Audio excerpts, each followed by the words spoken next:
बिस्मिल्लाहिर्रहमानिर्रहीम। अस्सलाम वालेकुम व्यूवर्स, की हाल है? उम्मीद है सारे ठीक होंगे। अल्लाह ताला सारिਆਂ ਨੂੰ ਆਪਣੇ ਘਰਾਂ 'ਚ ਖੁਸ਼ ਰੱਖੇ, ਆਬਾਦ ਰੱਖੇ, ਆਮੀਨ ਸੁਮਾ ਆਮੀਨ।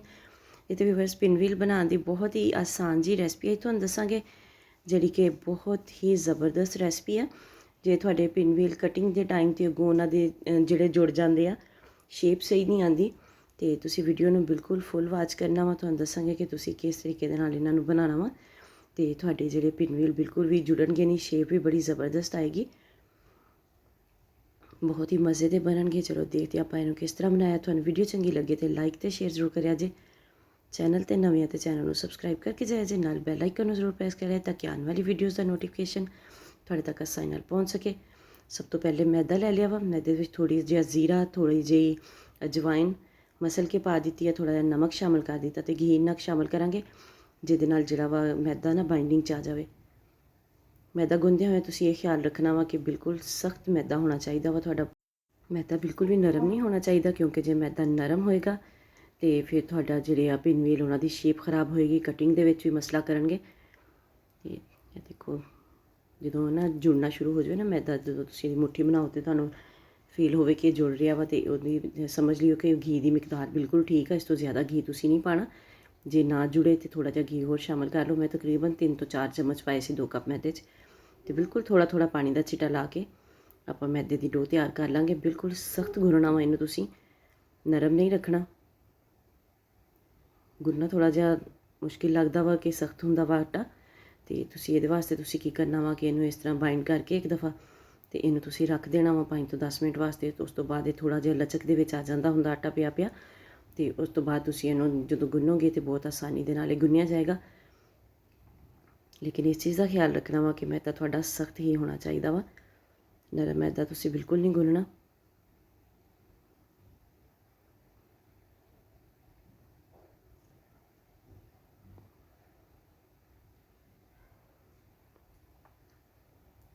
इनू मैं इस तरह गोल करके तो इनू रख देंगे, तो उन्नी देर आप आलू वगैरह छील लाँगे।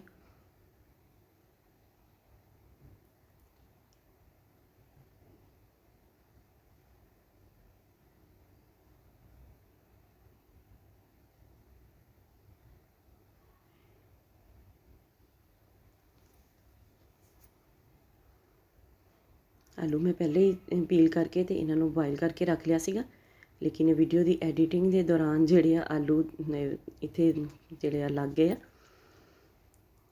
तुसीं भी बेशक पहले आटा गुन लो या आलू पहले बॉयल कर लो, कोई इशू नहीं गा।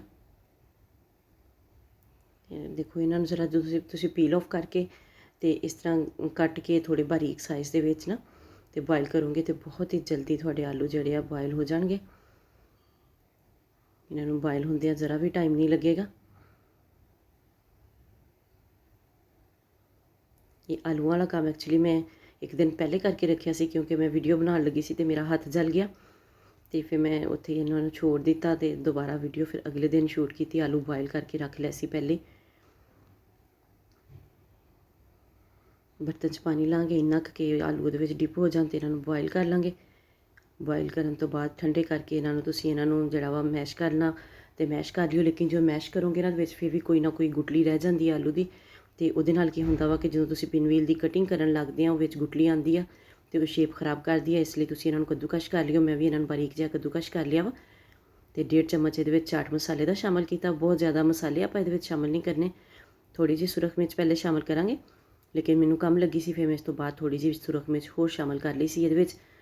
तो थोड़ी जी हल्दी तकरीबन 2 तो 3 पिंच ही तुसीं इहदे विच शामिल करना, तो थोड़ा जिहा नमक शामिल करना, क्योंकि जदों आपां चाट मसाला शामिल करीदा वा तो चाट मसाले विच ऑलरेडी नमक हुंदा वा, इसलिए नमक पहले हथ रोक के तुसीं शामिल करना वा।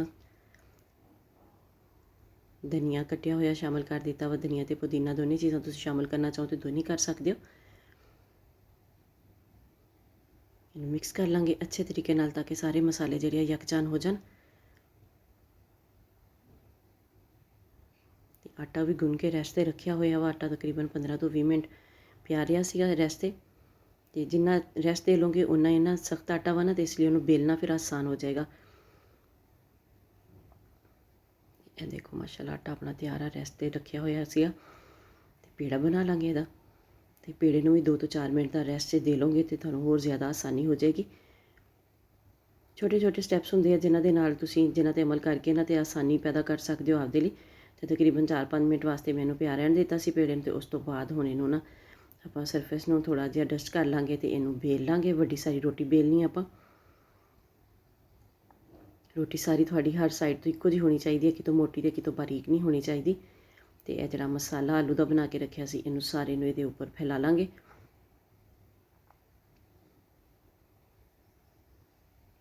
ਤੁਹਾਨੂੰ ਵੀਡੀਓ ਚੰਗੀ ਲੱਗੇ ਤਾਂ ਲਾਈਕ ਅਤੇ ਸ਼ੇਅਰ ਜ਼ਰੂਰ ਕਰਿਆ ਜੇ। ਚੈਨਲ 'ਤੇ ਨਵੇਂ ਆ ਤਾਂ ਚੈਨਲ ਨੂੰ ਸਬਸਕ੍ਰਾਈਬ ਕਰਕੇ ਜਾਇਆ ਜੇ। ਨਾਲ ਬੈਲ ਆਈਕਨ ਨੂੰ ਜ਼ਰੂਰ ਪ੍ਰੈਸ ਕਰੇ ਤਾਂ ਕਿ ਆਉਣ ਵਾਲੀ ਵੀਡੀਓਜ਼ ਦਾ ਨੋਟੀਫਿਕੇਸ਼ਨ ਤੁਹਾਡੇ ਤੱਕ ਆਸਾਨੀ ਨਾਲ ਪਹੁੰਚ ਸਕੇ। ਜਿੱਧਰਲੀ ਸਾਈਡ ਤੋਂ ਤੁਸੀਂ ਫੋਲਡ ਕਰ ਰਹੇ ਹੋ ਤਾਂ ਸਾਹਮਣੇ ਵਾਲੀ ਸਾਈਡ ਜਿਹੜੀ ਉਹ ਤੁਸੀਂ ਥੋੜ੍ਹੀ ਜਿਹੀ ਜਗ੍ਹਾ ਛੋੜ ਲੈਣੀ ਆ, ਉੱਥੇ ਮਸਾਲਾ ਨਹੀਂ ਲਾਣਾ, ਤਾਂ ਕਿ ਇਹਨੂੰ ਜਦੋਂ ਤੁਸੀਂ ਸੀਲ ਕਰੋ ਪਾਣੀ ਲਾ ਕੇ ਤਾਂ ਅੱਛੇ ਤਰੀਕੇ ਨਾਲ ਤੋਂ ਸੀਲ ਹੋ ਜਾਵੇ, ਤਾਂ ਕਿ ਕਟਿੰਗ ਦੇ ਵਿੱਚ ਕੋਈ ਮਸਲਾ ਨਾ ਹੋਵੇ। ਇਹ ਦੇਖੋ ਮਾਸ਼ਾਅੱਲਾ ਕਿੰਨਾ ਜ਼ਬਰਦਸਤ ਰੋਲ ਆਪਣਾ ਤਿਆਰ ਹੋ ਗਿਆ ਵਾ। ਥੋੜ੍ਹਾ ਜਿਹਾ ਇਹਨੂੰ ਇਸ ਤਰ੍ਹਾਂ ਲੰਬਾ ਕਰ ਲਾਂਗੇ ਬੇਲ ਕੇ। ਇਹਦੀ ਕਟਿੰਗ ਕਰਨੀ ਬਹੁਤ ਆਸਾਨ ਆ, ਕਿਉਂਕਿ ਜੇ ਤੁਸੀਂ ਨਰਮ ਆਟਾ ਬਣਾਓਗੇ ਅਤੇ ਕਟਿੰਗ ਬਿਲਕੁਲ ਵੀ ਅੱਛੇ ਤਰੀਕੇ ਨਾਲ ਨਹੀਂ ਹੋਏਗੀ ਅਤੇ ਤੁਹਾਨੂੰ ਵੈਸੇ ਵੀ ਮਸਲਾ ਹੋਏਗਾ। ਇਹ ਦੇਖੋ ਛੁਰੀ ਨੂੰ ਤੁਸੀਂ ਇਸ ਤਰ੍ਹਾਂ ਕਰਕੇ ਕਟਿੰਗ ਕਰਨੀ ਆ। ਇੱਕ ਹੀ ਦਫਾ ਉੱਪਰ ਛੁਰੀ ਰੱਖ ਕੇ ਅਤੇ ਨੀਚੇ ਨੂੰ ਦਬਾ ਨਹੀਂ ਦੇਣਾ, ਉਹਦੇ ਨਾਲ ਵੀ ਇਹਦੀ ਸ਼ੇਪ ਜਿਹੜੀ ਆ ਖ਼ਰਾਬ ਹੋ ਜਾਂਦੀ ਹੈ। ਅਤੇ ਇਹ ਦੇਖੋ ਇਸ ਤਰ੍ਹਾਂ ਹੀ ਛੁਰੀ ਚਲਾਉਂਦਿਆਂ ਹੋਇਆਂ ਤੁਸੀਂ ਇਹਦੀ ਕਟਿੰਗ ਕਰਨੀ ਹੈ। ਦੇਖੋ ਮਾਸ਼ਾਅੱਲਾ ਕਿੰਨੇ ਜ਼ਬਰਦਸਤ ਪਿੰਨਵੀਲ ਆਪਣੇ ਤਿਆਰ ਹੋ ਗਏ ਆ। ਅਤੇ ਇਸ ਤੋਂ ਜ਼ਿਆਦਾ ਤੁਸੀਂ ਇਹਨਾਂ ਨੂੰ ਮੋਟੇ ਵੀ ਨਹੀਂ ਰੱਖਣਾ, ਕਿਉਂਕਿ ਜੇ ਤੁਸੀਂ ਜ਼ਿਆਦਾ ਮੋਟੇ ਰੱਖੋਗੇ ਤਾਂ ਫਿਰ ਉਹ ਫਰਾਈ ਕਰਦਿਆਂ ਹੋਇਆਂ ਜ਼ਰਾ ਟਾਈਮ ਵੀ ਲੱਗਦਾ ਵਾ। ਅਤੇ ਇੰਨਾ ਕੁ ਬਸ ਤੁਸੀਂ ਅੱਧੇ ਇੰਚ ਦਾ ਇਹਨੂੰ ਕੱਟ ਲੈਣਾ ਵਾ। ਅਤੇ ਹੁਣ ਆਪਾਂ ਸਲਰੀ ਤਿਆਰ ਕਰਾਂਗੇ। ਸਲਰੀ ਵਾਸਤੇ ਥੋੜ੍ਹਾ ਜਿਹਾ ਪਾਣੀ ਲੈ ਲਿਆ, 2-3 ਚਮਚ ਉੱਚ ਮੈਦੇ ਦੇ ਸ਼ਾਮਲ ਕਰ ਦਿੱਤੇ। ਅਤੇ ਇਹ ਵੀ ਬਿਲਕੁਲ ਤੁਸੀਂ ਨਾ ਪਤਲੀ ਜਿਹੀ ਰੱਖਣੀ ਹੈ, ਜ਼ਰਾ ਵੀ ਇਹਦੀ ਗਾੜੀ ਕੰਸਿਸਟੈਂਸੀ ਨਹੀਂ ਹੋਣੀ ਚਾਹੀਦੀ। ਸਿਰਫ ਇਹਦਾ ਮਕਸਦ ਇਹ ਆ ਕਿ ਆਪਾਂ ਇਹਦੇ ਵਿੱਚ ਡਿਪ ਕਰਕੇ ਇਹਨੂੰ ਪਿੰਨਵੀਲ ਨੂੰ ਅਤੇ ਜਦੋਂ ਫਰਾਈ ਕਰਾਂਗੇ ਤਾਂ ਇਹਦੇ ਨਾਲ ਇਹ ਹੋਏਗਾ ਕਿ ਜਿਹੜਾ ਆਲੂ ਦਾ ਮਿਕਸਚਰ ਜਿਹੜਾ ਉਹ ਬਾਹਰ ਨਿਕਲੇਗਾ ਨਹੀਂ। ਇੰਨੀ ਮੋਟੀ ਨਹੀਂ ਹੋਣੀ ਚਾਹੀਦੀ ਕਿ ਇਹਦੀ ਕੋਟਿੰਗ ਉੱਪਰ ਆ ਜਾਵੇ ਅਤੇ ਇਹਦੀਆਂ ਲੇਅਰਸ ਵਗੈਰਾ ਨਜ਼ਰ ਨਾ ਆਉਣ। ਜੇ ਪਿੱਛੋਂ ਥੋੜ੍ਹੀਆਂ ਬਹੁਤ ਕੋਈ ਆਵਾਜ਼ਾਂ ਆ ਰਹੀਆਂ ਵਾ ਤੁਹਾਨੂੰ, ਤਾਂ ਉਹਦੇ ਵਾਸਤੇ ਸੌਰੀ, ਕਿਉਂਕਿ ਹੈਲਪਰ ਜਿਹੜੀ ਆ ਉਹ ਕੰਮ ਕਰ ਰਹੀ ਆ। ਈਦ ਦੇ ਦਿਨ ਨਾਲ ਅਤੇ ਸਫਾਈਆਂ ਵਗੈਰਾ ਚੱਲ ਰਹੀਆਂ ਵਾ, ਕੋਈ ਟੇਬਲ ਖਿੱਚ ਰਿਹਾ ਵਾ, ਕੋਈ ਚਾਰਪਾਈ ਖਿੱਚ ਰਿਹਾ ਵਾ। ਅਤੇ ਇਹਨੂੰ ਹੁਣ ਆਪਾਂ ਡਿਪ ਕਰ ਕਰਕੇ ਸਲਰੀ ਦੇ ਵਿੱਚ ਇਹਨਾਂ ਨੂੰ ਕਰ ਲਾਂਗੇ ਫਰਾਈ। ਅਤੇ ਫਰਾਈ ਕਰਨ ਲੱਗਿਆਂ ਵੀ ਜਿਹੜਾ ਵਾ ਮੀਡੀਅਮ ਤੁਸੀਂ ਨਹੀਂ ਰੱਖਣਾ ਇਹਨੂੰ। ਦੇਖੋ ਮਾਸ਼ਾਅੱਲਾ ਫੁੱਲ ਗਰਮ ਥੋੜ੍ਹਾ ਘੀ ਹੋਣਾ ਚਾਹੀਦਾ। ਉਸ ਤੋਂ ਬਾਅਦ ਜਦੋਂ ਤੁਸੀਂ ਇਹਨਾਂ ਨੂੰ ਇਹਦੇ ਵਿੱਚ ਸ਼ਾਮਲ ਕਰ ਦਿਓ ਪਿੰਨਵੀਲਸ ਨੂੰ, ਅਤੇ ਫਿਰ ਤੁਸੀਂ ਮੀਡੀਅਮ ਜਿਹੜਾ ਨਾ ਫਲੇਮ ਕਰ ਲਵੋ, ਲੇਕਿਨ ਪਹਿਲੇ ਫੁੱਲ ਫਲੇਮ 'ਤੇ ਤੁਸੀਂ ਫੁੱਲ ਗਰਮ ਘੀ ਦੇ ਵਿੱਚ ਇਹਨਾਂ ਨੂੰ ਸ਼ਾਮਲ ਕਰਨਾ ਵਾ। ਜੇ ਮੀਡੀਅਮ ਫਲੇਮ 'ਤੇ ਕਰੋਗੇ ਜਾਂ ਲਾਈਟ ਜਿਹਾ ਫਲੇਮ ਹੋਏਗਾ ਤਾਂ ਇਹ ਸਾਰੇ ਖੁੱਲ੍ਹ ਵੀ ਸਕਦੇ ਆ। ਅਤੇ ਦੇਖੋ ਮਾਸ਼ਾਅੱਲਾ ਜ਼ਬਰਦਸਤ ਜੇ ਪਿੰਨਵੀਲ ਆਪਣੇ ਤਿਆਰ ਹੋ ਗਿਆ। ਇਸੇ ਤਰੀਕੇ ਨਾਲ ਆਪਾਂ ਸਾਰਿਆਂ ਨੂੰ ਜਿਹੜਾ ਵਾ ਫਰਾਈ ਕਰ ਲਾਂਗੇ ਅਤੇ ਮਾਸ਼ਾਅੱਲਾ ਜ਼ਬਰਦਸਤ ਹੈ ਫਾਈਨਲ ਲੁੱਕ। ਇਹ ਦੇਖੋ ਕਿੰਨੇ ਕ੍ਰਿਸਪੀ ਅਤੇ ਖਸਤਾ ਬਣੇ ਆ, ਬਹੁਤ ਹੀ ਮਜ਼ੇ ਦੇ ਬਣੇ ਆ। ਬਹੁਤ ਜ਼ਿਆਦਾ ਮਸਾਲੇ ਆਪਾਂ ਇਹਦੇ ਵਿੱਚ ਸ਼ਾਮਲ ਨਹੀਂ ਕੀਤੇ, ਸਿਰਫ ਚਾਟ ਮਸਾਲੇ ਦੇ ਨਾਲ ਹੀ ਇੰਨਾ ਕੁ ਜ਼ਬਰਦਸਤ ਟੇਸਟ ਆਇਆ ਵਾ ਕਿ ਬਾਕੀ ਮਸਾਲੇ ਸ਼ਾਮਲ ਕਰਨ ਦੀ ਜ਼ਰੂਰਤ ਨਹੀਂ ਪਈ। ਮਿਲਦੇ ਨੈਕਸਟ ਵੀਡੀਓ 'ਚ, ਹੁਣ ਤੱਕ ਲਈ ਅੱਲਾ ਹਾਫਿਜ਼।